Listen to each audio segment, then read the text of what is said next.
Alright, hey everyone, this is going to be a setup video for Gloomholdin. This is the in-hand 18 card version of Gloomhaven. And I think what I'll do is I'll show you setup for the in-hand way to play, and then at the end of the video I'll show you what it looks like to use that bonus card to play it on table and to track things that way. So when you start out, you'd be looking at your scenario book for the scenario that you're on, and that's going to tell you the number and the name of the scenario, and actually a picture of the map too that you're going to need. And so what you would use that for is to find the map card that you'll be using for the scenario, and keep in mind that they're double-sided and they're double-halved, and so on this half there's scenario number 1, and then if you play it the other way around it's on scenario 2. So we found scenario number 1, which is what we'll be setting up for. And so this is the map card that we'll be using. And for now, I'm just going to set that to the side and put these in a pile right here. Then you can either look at the map card for like a cheat sheet and see which monsters you'll be facing. You can see we've got the wolves or the hounds there. But the scenario book will also tell you which monsters you'll be facing. Most of the time, there's a couple exceptions, but most of the time, the monsters you'll be facing, all of them that you need for the scenario will be on a single card. You may, in the middle of the scenario, need to like rotate this card or even flip it, but most of the time you can get away with just the one card. Sometimes it'll be two. And so you look through and you find the monsters that you need, and we've got the wolf here, and he's the only one that we're going to need for this scenario. So I'm going to set that to the side as well. And I'm going to add to my unused card deck here. And this is actually what we're going to start with in our left hand. What I'm going to do is find the third card from the front and pull that up a little bit. I think I typically go with the third card. It doesn't really matter, but some card towards the middle. Pull that up a little bit so that it is sticking out just above the deck a little bit, and that is going to help you when you are moving your map card around. It's going to help hold the map card in place.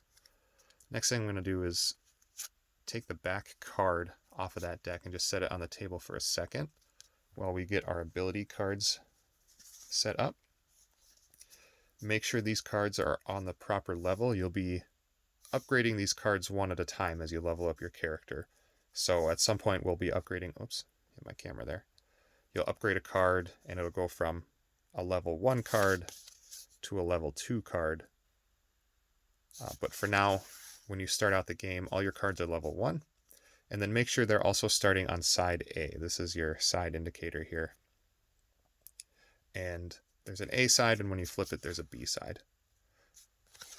And so you want all your cards to start out on side A and on the appropriate level for the card. And I'm going to put those right in the back so that it's kind of flush up against this left side here of the deck. And they're going to be oriented 90 degrees from the rest of the deck. And I'm going to fan these out so that I can see my abilities. And then I'm going to take that card that I set on the table a minute ago and put it way in the back, oriented kind of in the same position as the rest of the main part of the deck here. And that's going to help support the ability cards, and so they don't slide around as much.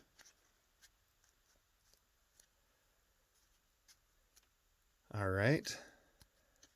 Next thing I'm going to do is take my monster card that I had set aside because we're going to be facing this monster in the scenario. I'm going to put that on top of the deck.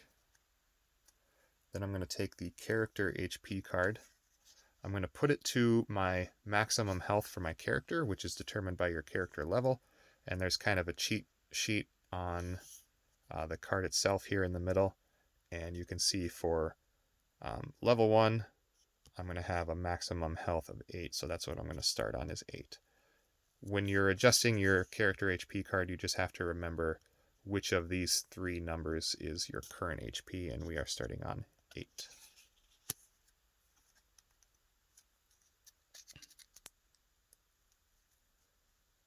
I think the next thing I would do is put my range tracker card in, which is going to slide in right behind the last ability card in front of the very back card, and behind the back ability card. So I just slide it right in behind that last ability card and in front of that card that's in the way back. And I'm going to set this to 1 for now. We're only going to use the range tracker card when we're in combat, and we're not starting out the scenario in combat. So that's what it looks like so far. Then I'm going to take the map card, make sure I'm on the right scenario, and I'm going to find the starting hex. And there's going to be 2 starting hexes on every single card, but one of them is not going to be relevant to you. The one that's facing north is the one that you're going to worry about. It's typically towards the bottom of your card. You can see the cards are double halved, and so this would be the starting hex for scenario 2. And since we're playing scenario 1, we'll use that one. And you're going to track your character's position, the hex they're on the map, with these 3 red arrows. Some people would maybe, for simplicity, just want to use the middle arrow exclusively so they don't get confused, which is fine. It's just sometimes it gets so far over that it kind of gets in the way of my ability cards. So you can use your preference. I like to use the outside arrows when I'm towards the edges of the map, and it doesn't matter. You can just switch between those interchangeably, whatever helps you remember where your character is. But I'm going to start right there. And we're almost done here. All you have to do is pick up your monster HP card, hold that in your right hand, and this is the completed setup. You can definitely stash this like in front of the range tracker card if you want to free up that right hand for when you're messing with your ability cards and playing those, or when you're moving on the map here. But otherwise, it's held in your right hand. And yeah, that's completed setup for the in-hand version. Why don't I go through quickly what it would look like if you're going to be playing on table. So I'll just set these down for a second.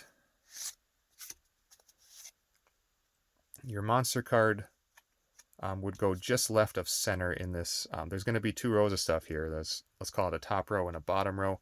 The top row is going to have the monster card for 1. The map card is going to go in the middle. And then the range tracker card is going to go underneath the monster card. And to track the distance, then you would just be sliding this card up and down.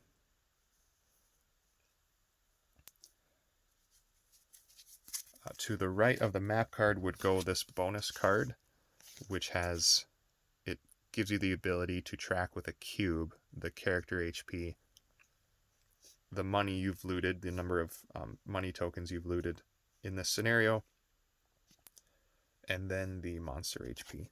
So that would go just right of center.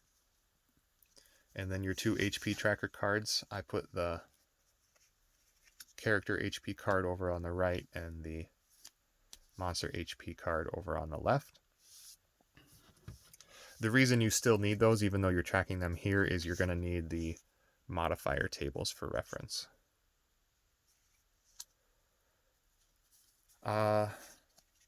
Then in this bottom row, I'm just going to set out my ability cards like this.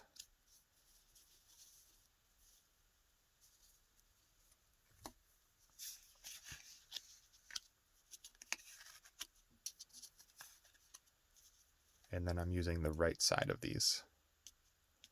And then as you discard A side cards, I'd flip it to the B side. And then as I discard B side cards, I'd put them up here in sort of a discard pile. When I lose cards, I set them like over here so that I remember that they're lost. And then I'll put cubes on this card for tracking things, and then I'll use a cube. I want to use the red cube for tracking my character position, and you can move that around then. And then finally I have a D6. I'm using a small one so that it fits in my little container that I haul this around in, but you can use whatever D6 you want, or honestly whatever die you want, because all you're trying to achieve is 33% odds. Everything in Gloomholdin is A, B, or C. So you'll be rolling for your character modifier, attack modifiers. You'll be rolling for enemy or monster attack modifiers. And then you'll also be rolling for monster behavior. There's columns A, B, and C for 3 different behavior sets for every monster.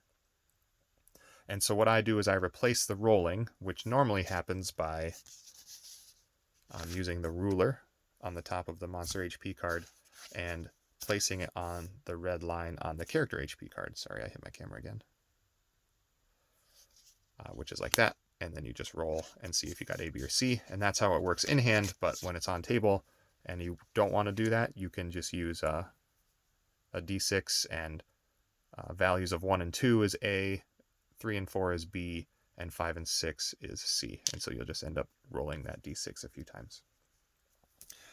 I think that's it. The rest of these cards can just be off wherever. They're not important for the scenario. So that's what it looks like when you set it up on table. Thanks for watching.